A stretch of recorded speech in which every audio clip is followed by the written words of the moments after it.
I didn't know I wasn't in my body. I didn't know I couldn't perceive because I was trying to survive. Whether you're a life coach, therapist, biohacker, invested in wellness, or in the healthcare profession, if you have an intention to work in psychedelic spaces, you're in the right place then. If you're called, get involved. But first, get informed. Let's talk the 4 N's: intake, intention, in-space integration. Leading to deeper transformations. Psychedelic Coach Podcast, Kole. Walk you through the process, it's all possible. Leave space for the follow through. Most importantly, integration is not optional.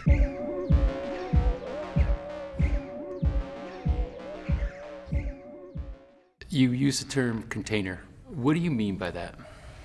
So for me, a container holds something. Mm-hmm. And for me, it's also a masculine energy. And so when we create a container of safety, of intentionality, it's clearer in how we participate in it, right? So it creates boundaries and it creates the space. When you walk into a church, say an LDS church, then you bow your head when you're praying and you cross your arms. Those are creating a container because there's rituals.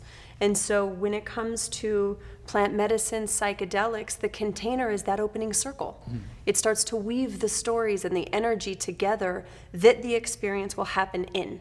And so for me, the container is the masculine part that's holding and really bringing it all into a space.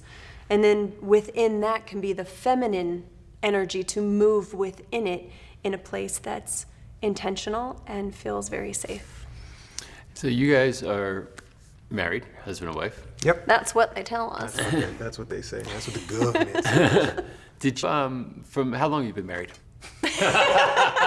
This time around, or? We get married every year. Yeah. Every year we have a new contract. We're ever-changing people, so we don't renew, we start anew. Our first marriage was 2015. Okay, Wherever so we're roughly at. 6 years. Math. And yeah. Yeah. Did you evolve to this space together, like how you are now? Because you seem very aligned in the way that you like to approach ritual, ceremony, etc. Like even just being here for an interview. Or were you different people? You said you were, but I mean, were you completely different people in 2015 and you synced up on this journey together? When I look back at our journey to now, we first met in 2010 in Las Vegas at a music conference, so we're musicians. And so that's how there is similarity with artistry and music and connecting in that way. However, if we would have tried to date in 2010 before some very key aspects of our own individual work, it wouldn't have worked. So what I say now is by the time we came together, we'd done enough self-work and had enough self-awareness and a level of radical honesty we wanted to develop and expand. And so that kept us in constant conversation to where we are now. And so it was more walking on each of our individual roads alone, together, and that kind of led us to where we are. But I wouldn't say, I think if you would have showed me what we just saw the last few minutes 10 years ago, I was a bit woo resistant, we call it. Like woo is a spectrum, right? The spectrum of woo has woo resistant and woo. If you're woo, you have a shaman. If you're woo resistant, you're very mind, usually doctor, lawyer, engineer mind. And we were woo curious, we'll say. And so if I would have seen 10 years ago this, I don't know how I would have received it, actually. Yeah, we'd both been doing a lot of individual work on ourselves. I know I can speak for myself in that I practiced nursing in New York City for 25 years. And so I was always on a hunt to improve myself, to keep myself out of that system. I did not want to be in the hospital system. I never wanted to find myself in there. And so I had been looking to find ways to make my body more easy. And things just didn't fall together, but I was studying, I was reading books, I was doing all the self-help stuff.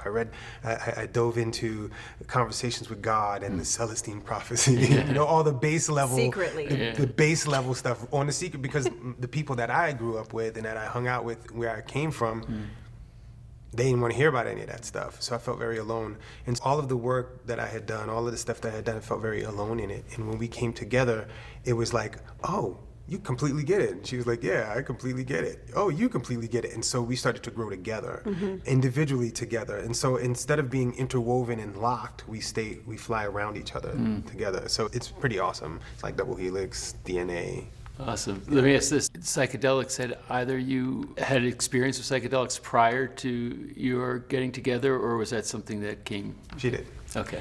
My history with psychedelics goes back 21 years, 22 years maybe almost. But it started in the rave scene. By the time I was 17, I overdosed in GHB into a coma.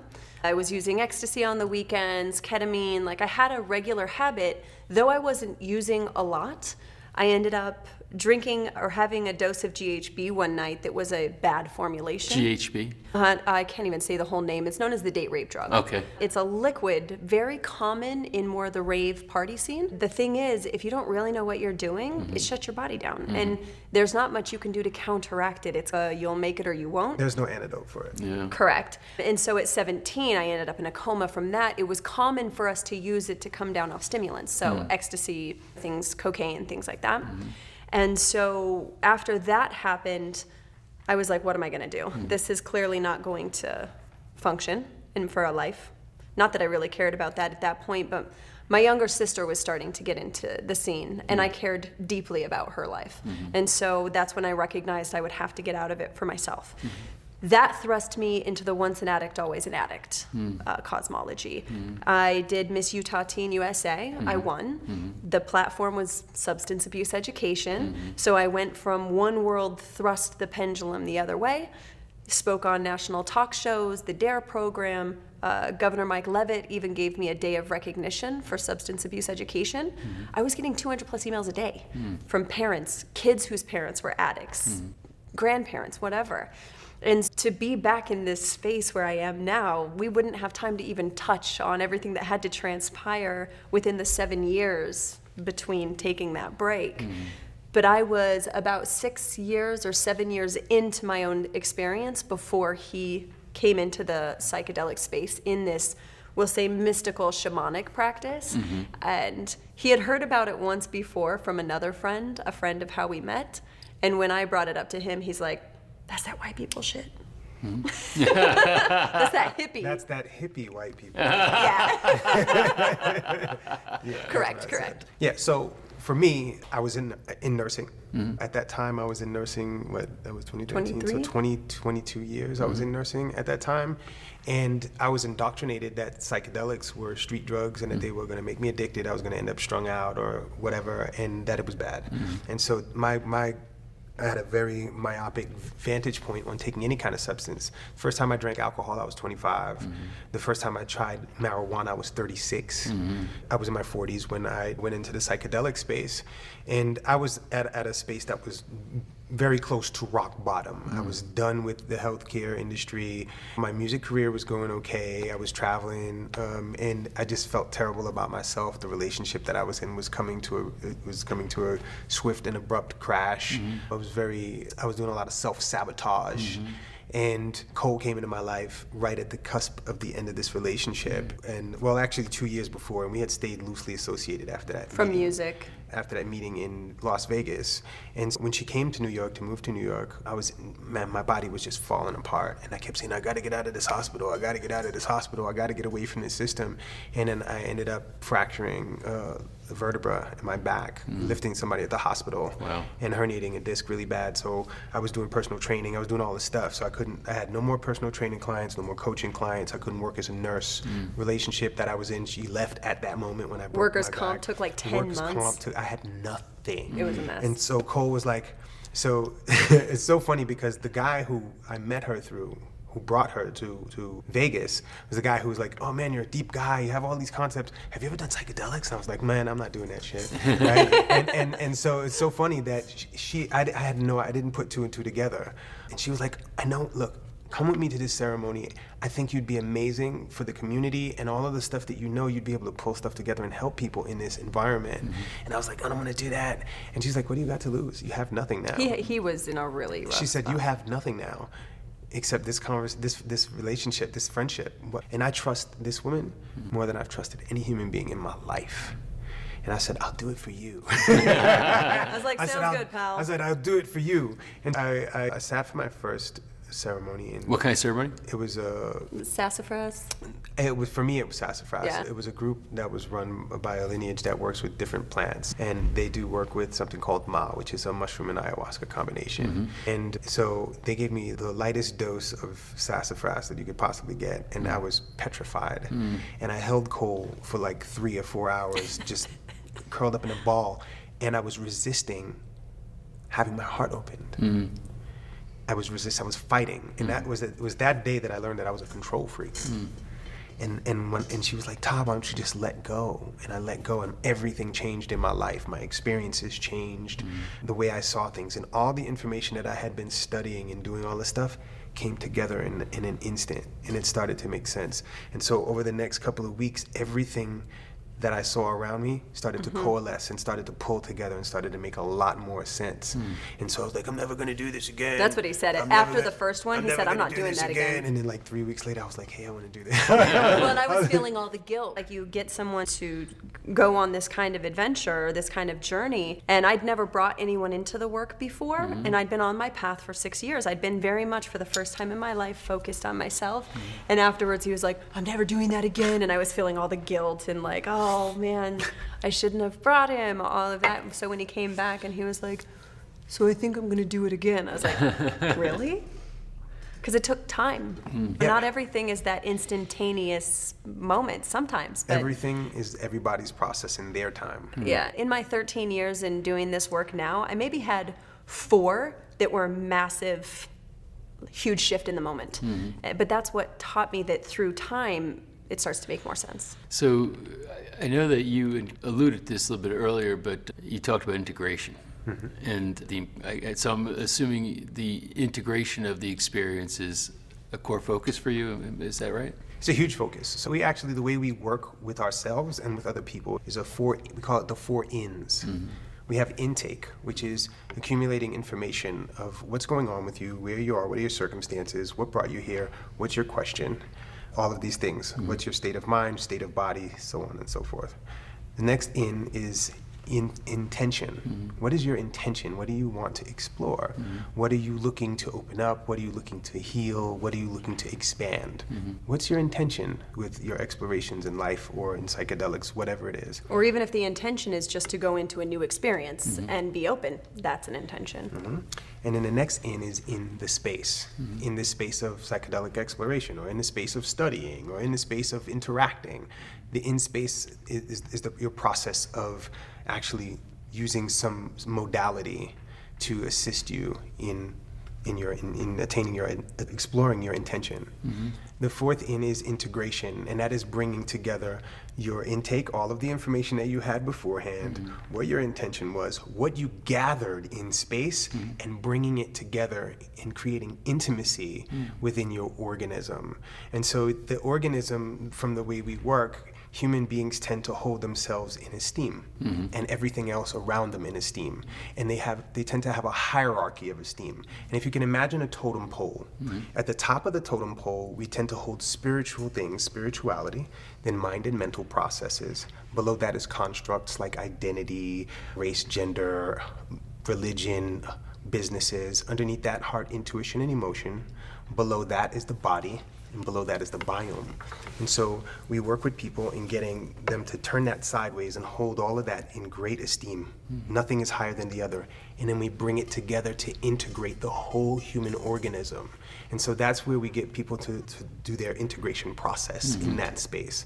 I hope that answers the question around integration. No, it does, because I think a big part of the wanderings of this particular docuseries and all the different people you speak to and the different orientations that they show up with, and looking at what the outcomes are, it's interesting to say that because they all give priority to certain things. So I think what's unique about what you just said is that the idea of not doing that, but just putting it all together, not making one more important than the other. Yeah. The hierarchy thing is an issue that I've seen working in the ER for so long. people tend to put things in hierarchy, and so things get left by the wayside. If you're catering to your mind all the time, your body is suffering, you're not going to get things together. If you're catering to spirituality and church and all of that, everything else is suffering. You've got to turn that sideways and honor all of those things. Otherwise, something's going to fall by the wayside.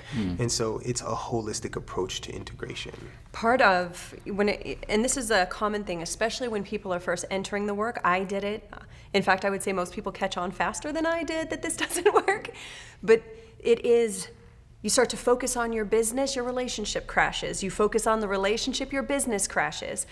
When you can bring awareness, these power plants and spirit molecules give you a new awareness.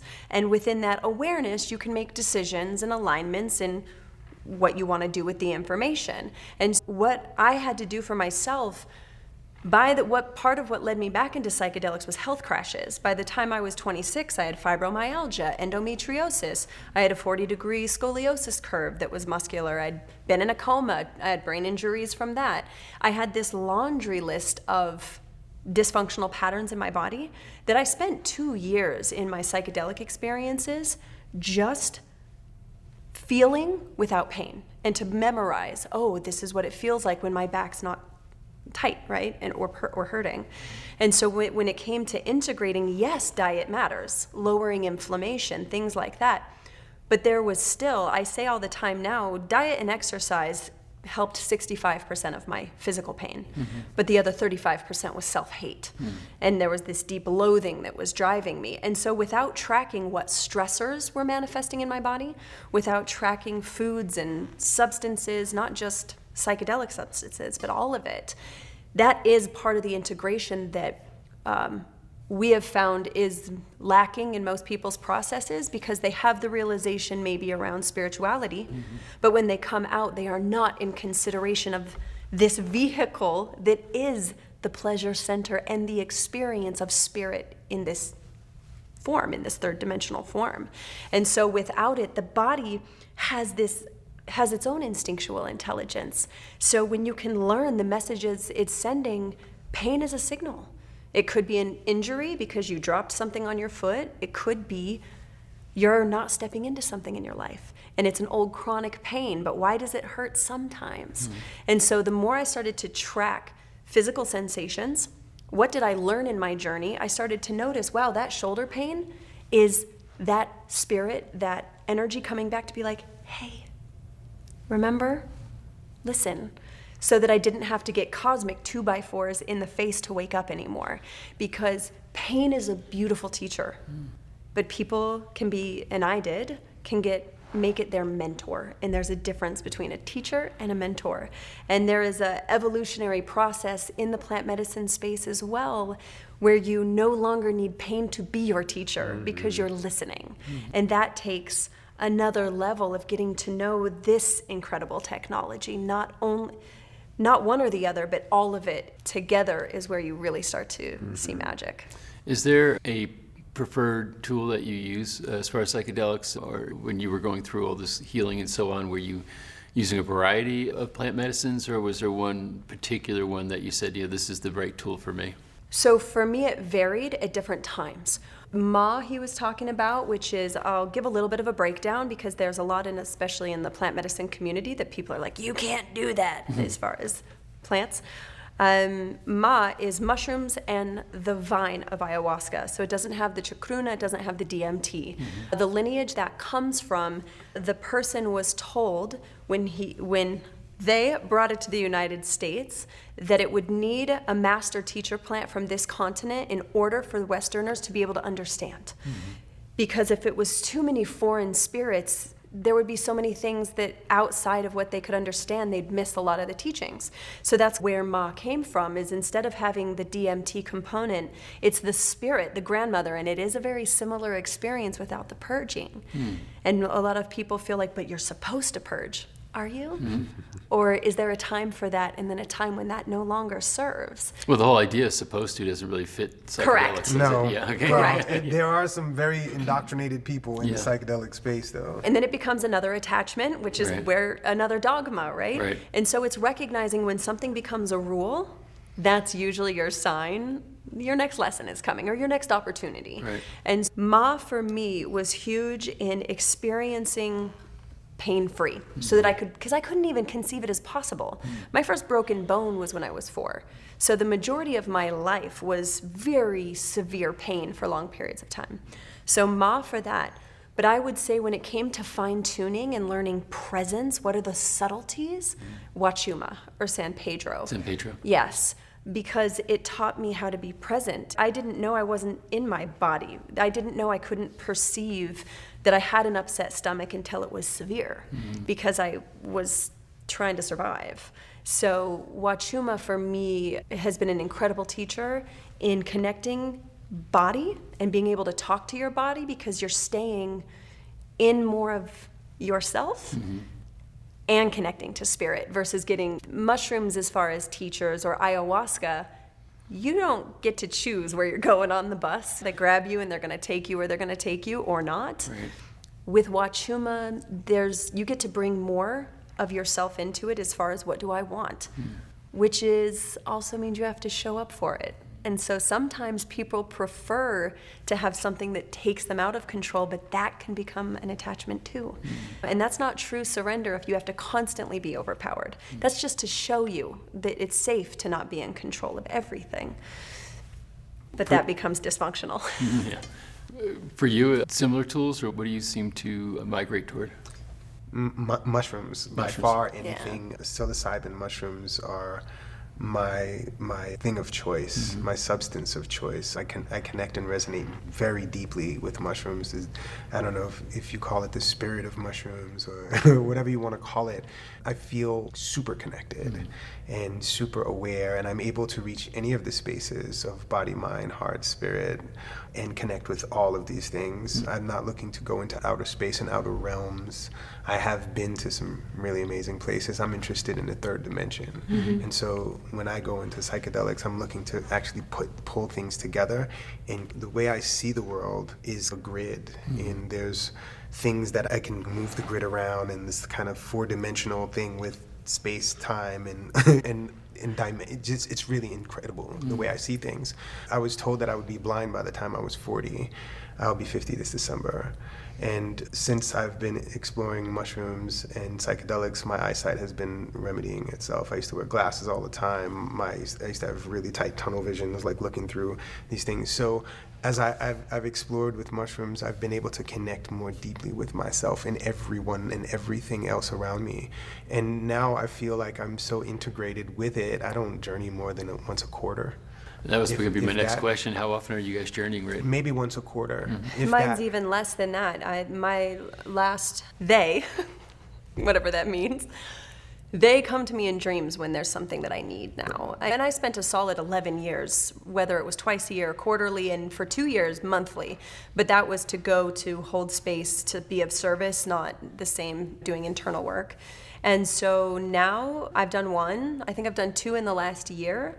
And that was because it came to me two times in dreams. What I'm about to say, I'm not saying I recommend anyone do this or they just listen to their dreams. There is a process to learning these things. But I was told I needed to do 10 grams of mushrooms, and I was shown in the dream how to set my altar and my stones and what needed to happen. And I was told there's something that you need and there's something that your body needs for this next phase. And I woke up and I told him, and he's like, that's a lot. I mean, 5 is considered the hero's dose, right? Well, to who, right? Yeah, you know, it's it's like, relative. Yeah, you start getting into like Baba Kalindi, who did 30, 40, 50 grams. 5 is cute. Truly. It's different. And even the idea that something is heroic to do can also glorify it, that it's like, I'm brave enough. Well, yeah, have fun with that cosmology too. So in this dream, or when I told him I had the dream, he's like, so you're going to do it? And I was like, oh. So it came the second night. And I've really learned to trust not only myself, but the messages and what relationship I've developed with ancestors, with my future self, with different things that I knew it's time to do that. And I had one day off that I had planned that just happened to be that Monday. So I did it that Monday. And I had very big, profound things, which is basically our work now, that it was time for us to step forward and out from behind the altar and teach. And then at the end, they were like, don't call us, we'll call you. You have work to do, and it's here now. Not out in the realms, not out in the dimensions or with God or spirit or whatever. Your work is now here. So get to work, and we'll call you when it's time. Wow. And that's interesting because there is this lexicon that's used, I think, in the psychedelic arena. People say that you're called to it, or you're being called to journey, as compared to saying your ego is saying, I think I feel like I want to journey now. So so that seems to be the case for you. Right? Yeah. Yes, but it's a process to learn the difference between ego, self-protection, desire. I have people just as frequently say, no, I feel like I need to journey right now. I'm like, this is your 4th weekend in a row.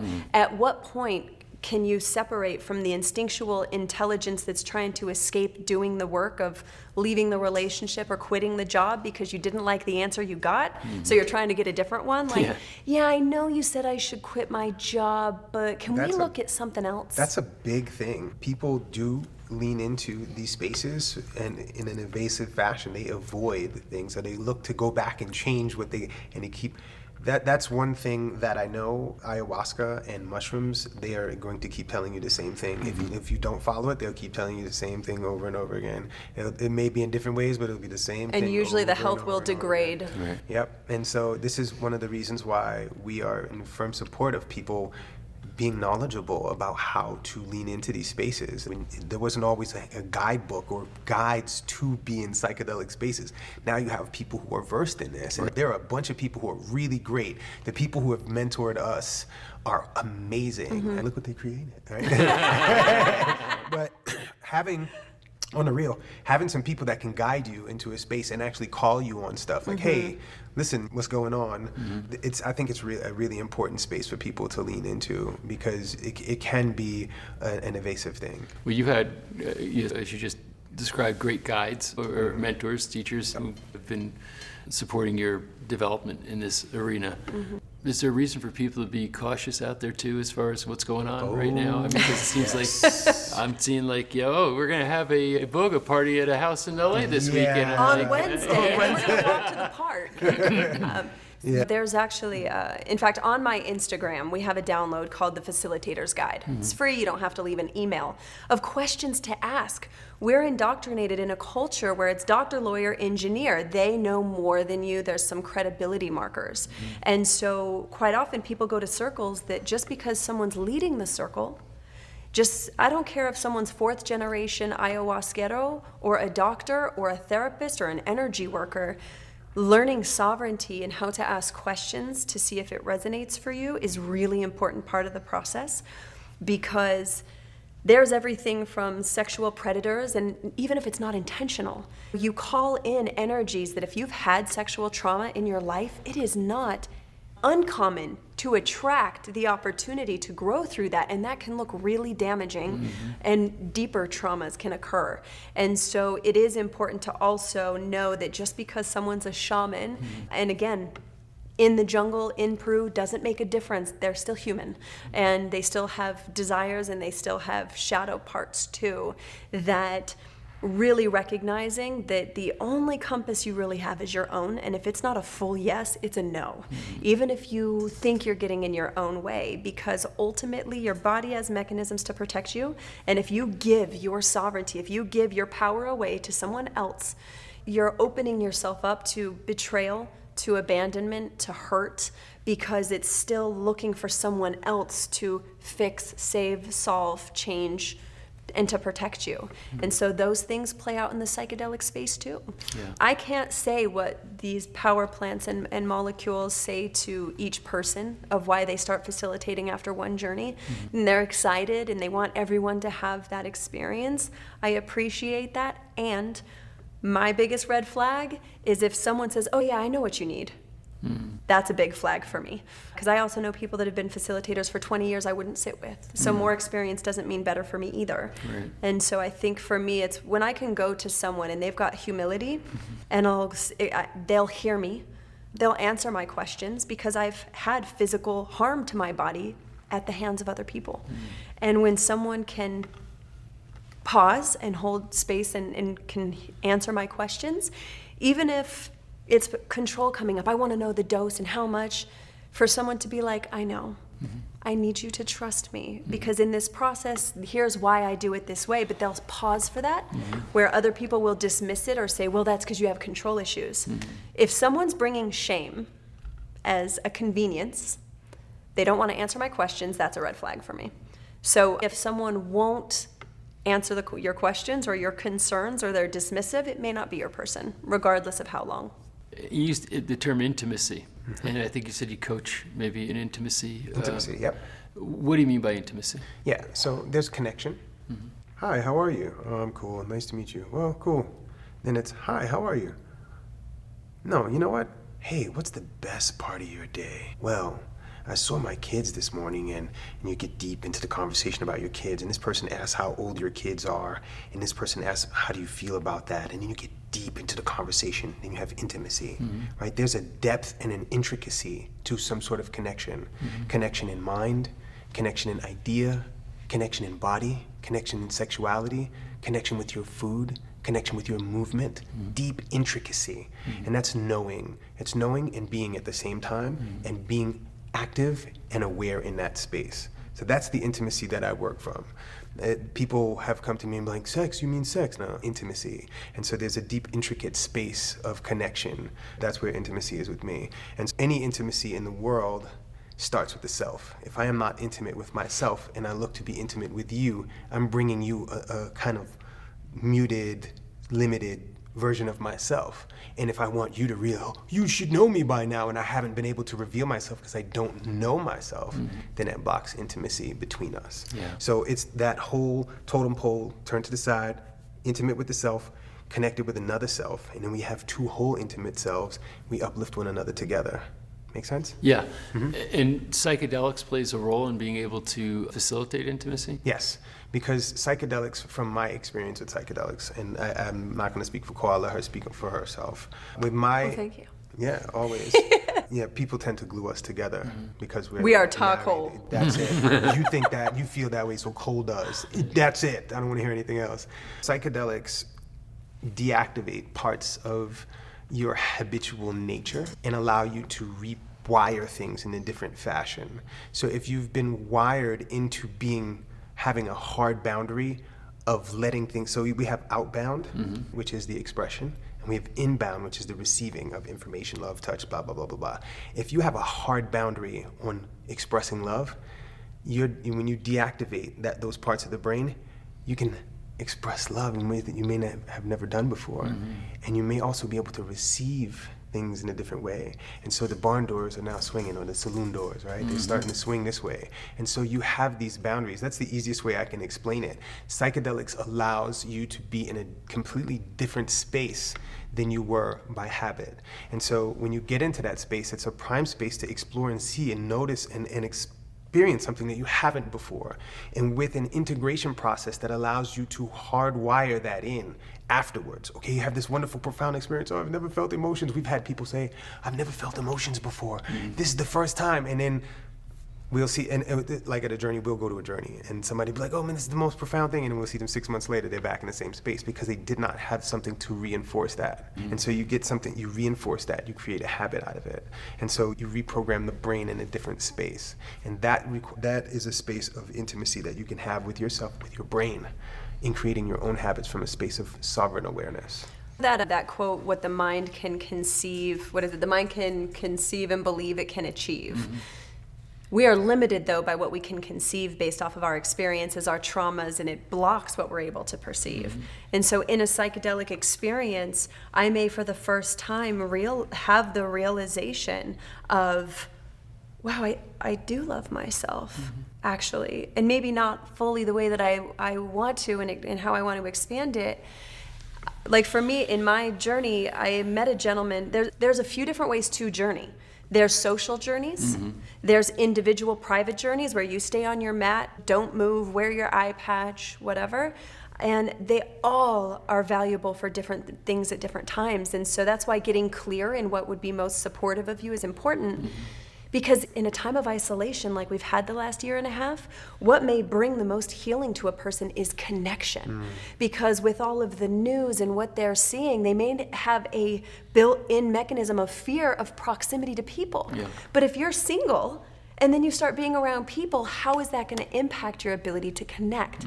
So for me, being in social journeys where we did spend time on our own the first couple hours, but then we were invited to talk, I was able to share parts of myself, or look at someone and say, so I have something I've never told anyone.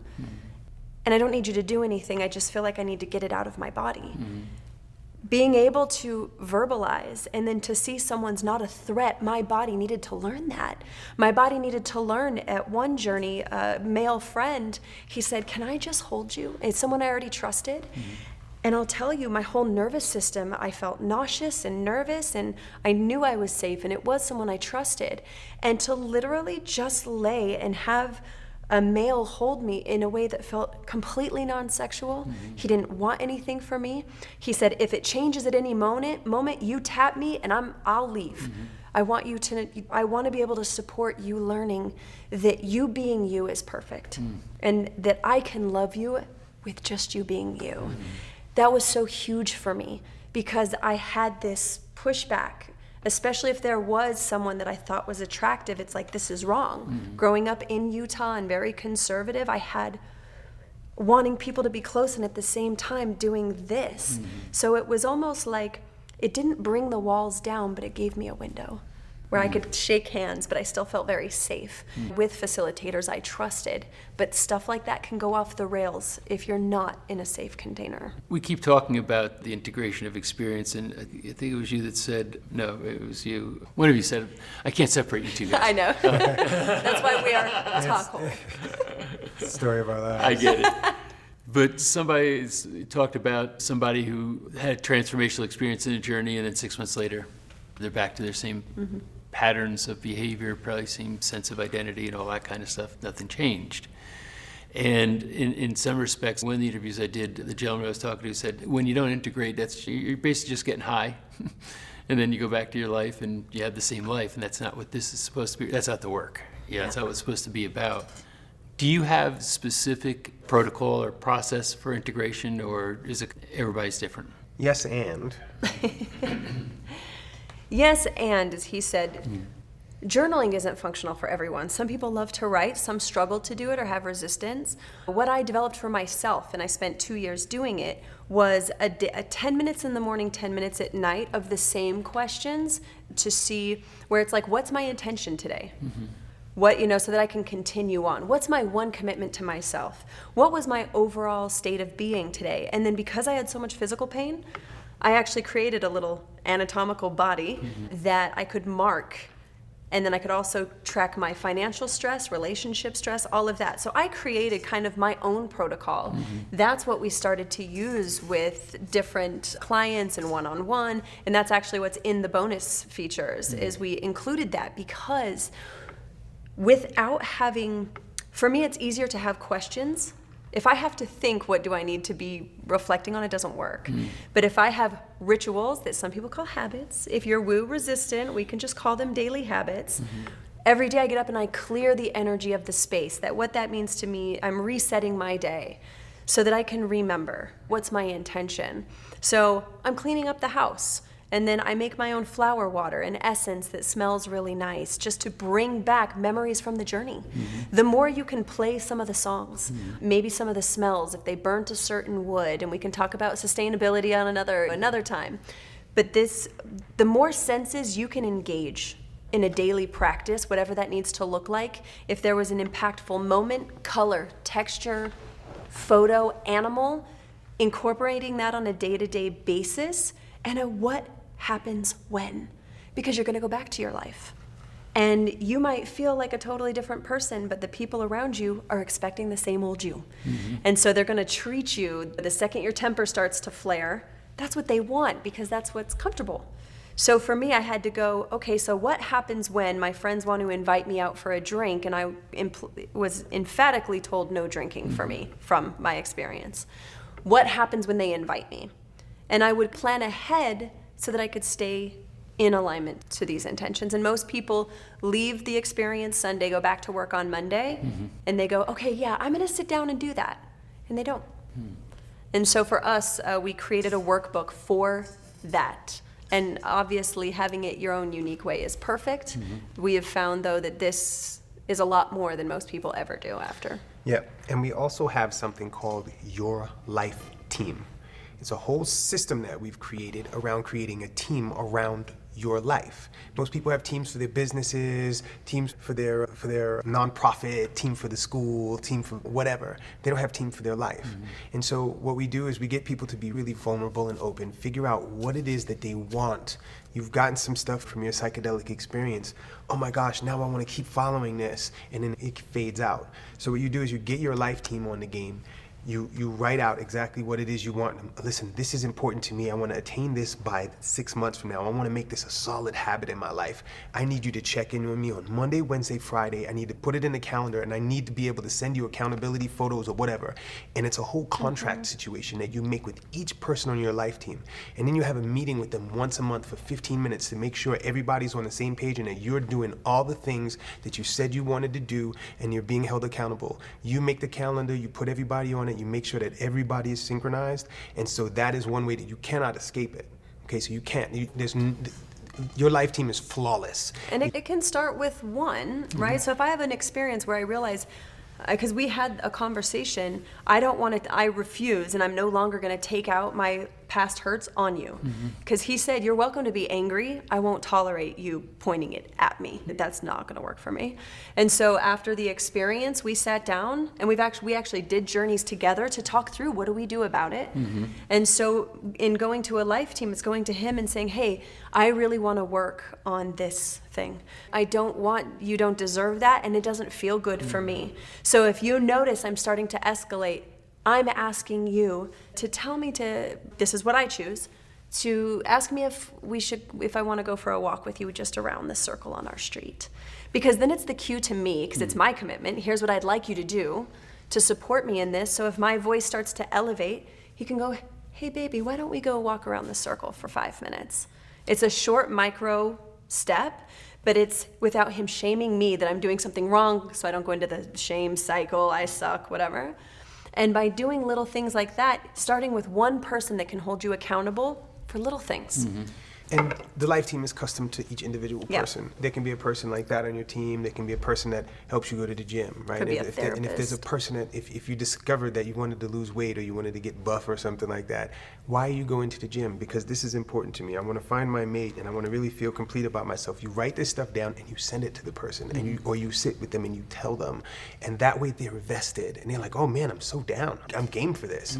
Let's go. And so you build. This is what integration is. It's never about the psychedelic experience. So that's something that we make abundantly clear in the work that we've done and the work that we do with ourselves. It's never about the psychedelic experience. It's about what you do with the psychedelic experience. And so there are people who don't do anything with their psychedelic experience, and that's okay.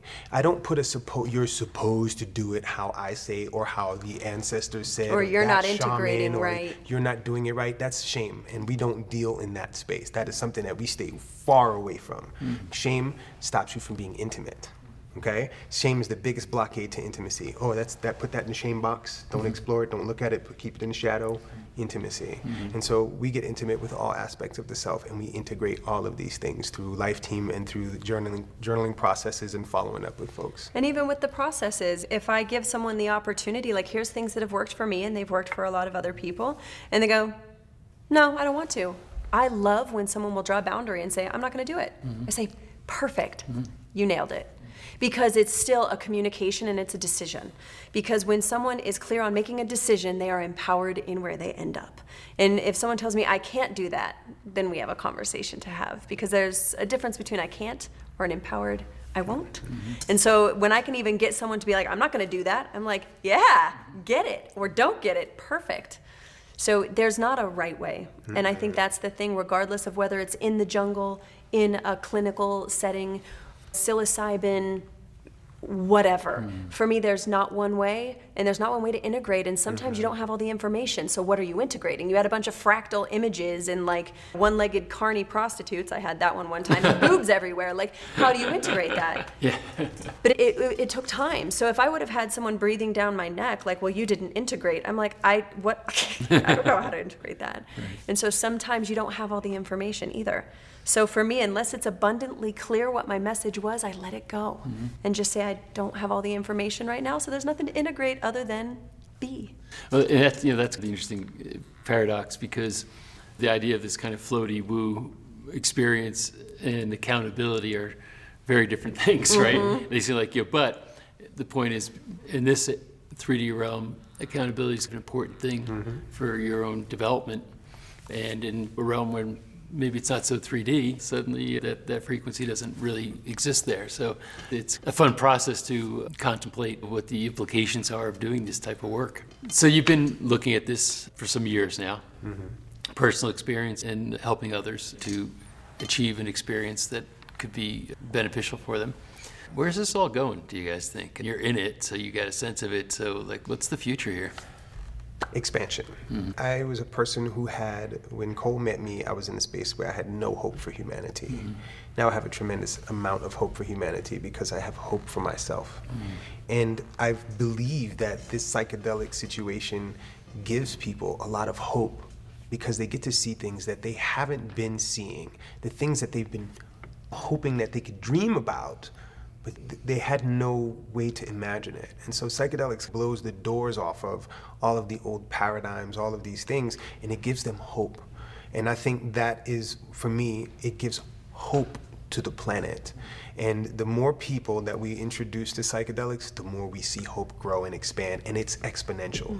And so while the world is in all of this stuff with viruses and vaccines and masks and race wars and all of this stuff, and curmudgeon is still playing on a television set, we're in the background watching people expand into some really awesome spaces, expand into really awesome relationships, expand into really awesome relationships with themselves, awesome businesses, really mindful businesses that are catering to the environment, not just being all about green, but the whole environment of the planet, right? That includes us and everything around so that it's sustainable for all life, not just humans, right? And so this is a space where people start to perceive this oneness, this unity, and how we are interconnected and interdependent, not independent, interdependent upon one another. And I feel like that hope brings that interdependence together, and it gives a nice even space where people are not over-consuming, not falling into the capitalist model of consume, buy, use more and more. We have enough. The abundance mindset is we have enough of everything. We don't need to hoard and overconsume. So I believe that hope space is a huge space with psychedelics. And it's also going to go in some not savory places. The truth of the matter is there's shadow and to everything, including in this work. And like I said, even in the jungles, there's non-savory situations as well. Very. And so I think that where the opportunity is, especially for people that are medicine carriers, are facilitators, and are looking to protect this work, is that it's going to go in some directions that are going to make everyone uncomfortable. That they're going to have a problem that it's happening in a clinical setting when, some people with severe PTSD, they're not going to be able to sit in a circle because facilitators aren't equipped to understand the medications and contraindications, or if they do go through psychosis, or maybe they need to, right? I think that the moment that each of us can step back and really acknowledge that everyone, from my cosmology, if everyone has the freedom to be informed to choose, if they go sit in a clinical setting, they may miss some of the spirit parts. But if that means they don't go home and beat their kid, then we're ending trauma in another way. These plants don't only work in this linear fashion that you consume it and there's the magic. So I think that for me, it's gonna go in some directions that people aren't going to like. Agreed. And I have yet to meet a person that didn't start with MDMA, that didn't migrate into more of the organic materials and then connect to God's source, whatever. And first they had to get out of their own shit, which meant that's how they felt comfortable to do it. But I truly believe that the technologies and the knowing that these plants and fungi have is beyond what we can even conceive. So for me, I have a lot of trust in them. And I'm going to continue to educate and share, because for me, where I think this is going is helping each person find their way home. Yeah, and I definitely see it going beyond a place of righteousness. Mm-hmm. There's a lot of righteousness when you consider the drama triangle of victim, villain, and hero. Mm-hmm. There's a lot of righteousness going on in that drama triangle. And when we get beyond the idea that the people who are doing the malicious things are not part of the source of part of the whole thing, we can see that we're all participating in these paradigms. When we unplug from the paradigms that are self-destructive to us, we will all chill, and we may need to go through some bumpy things. We're going through some bumpy things right now. Mm-hmm. And when you look at things like Star Wars, where you've got the Jedi and the Sith, right? And they're all using the Force, right? And so you're gonna have people that are using psychedelics to expand themselves, and they will do things that manipulate. Yeah. And this has been throughout time with food, with water, with our everything. Food system has been that way. Yeah. There's people that will get the frozen, processed fast food because that's what works for them right now. Mm-hmm. But if someone's hungry, it is not up to me to tell them what they should or shouldn't eat. Right. And so for me, this is going to happen in this space as well. And I think that if people can pause for a moment and realize that through education of what's sustainable, there are plants and animals that are going to be at risk with how many are going to use it, things like Cambo and 5-MeO, then you may want to go a synthetic way, because then we're not taxing the bodies of these toads. Right. So I think that only through education, so that if someone is already coming in with some semblance of consideration and they go, oh, 5-MeO? Oh, but this, I could do this mushroom, and that's easy to grow, and it's sustainable, and it grows quickly. So I'm going to go that way, because I was just going to 5-MeO because someone said it was the best thing they ever did. Mm-hmm. So I think that from that consideration space and education, then we can be in consideration of all communities. Fascinating conversation, guys.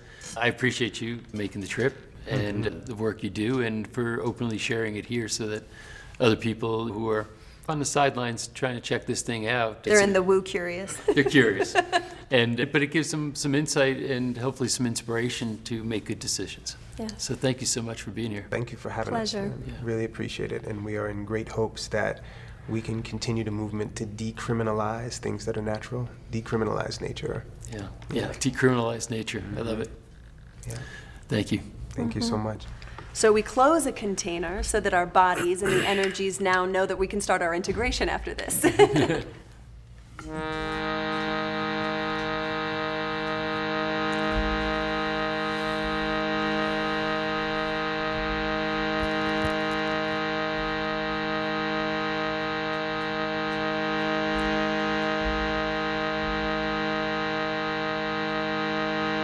Bringing things to light that once were concealed. Here for this amazing documentary, Psychedelics Revealed. We peel back the layers, we see the inside. We answer all the questions, the who's, when's, what's, and why's. No surprise that all the answers are inside of us. We have to continue. The energy inside is so big it just might bust, wide open and explode. And see what's inside the universe. It's inside of you and I, but I have to look inside of me first. Look inside of you, look inside of me. Those are the components of intimacy. Connection on the depth, connection with intricacy. That's how it be with Ta and Kole. Here in the space, it's magic like Tada. And we're sitting in this state that has my name in it, Utah. I feel so amazing and so blessed to be here so that I can help people in this world see psychedelics with a lens that's a little more clear, or maybe a lot more clear than they ever thought they knew. Because when they see what's inside, when they see what's really true, what's really possible, what's really doable, it's us all together. It's me and youable. So I'd like to thank myself, and I'd like to thank Kole, and I'd like to thank the people behind the cameras and the sound. Thanks for the control. Thanks for the container. Thank you for hosting with all the questions. Thank you for the universe, for blessing us with all these blessings. I'd like to thank all of my experiences and how I got here. And I'd like to thank my moms for giving me birth. I love you, my dear. So thank you to all the people who are listening and watching. I got you. I always will. And when it's cold outside, put a sweater on when you feel a chill. When it's hot outside, take off your clothes and get naked. Cause it's me, Ty, all the time. It's cool and I just can't fake it. So again, they're old as old can be. And you know they're the relics. They got a lot to teach us. Exploring these psychedelics.